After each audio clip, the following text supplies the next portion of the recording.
Alright, so this is a Remington 1100 Magnum. These are some dummy rounds. I'm not going to put one in the chamber. I might as well. So put one in the chamber. Load the magazine.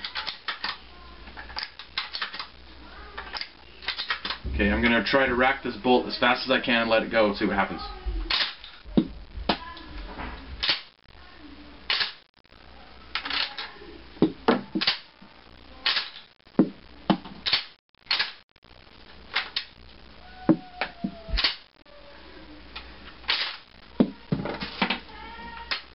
Bolt locks back every time, and that's how it has always functioned, and when shooting it functions perfectly, but for a 3-gun I imagine that would be a huge pain. So let me know if you think that's normal or if yours does.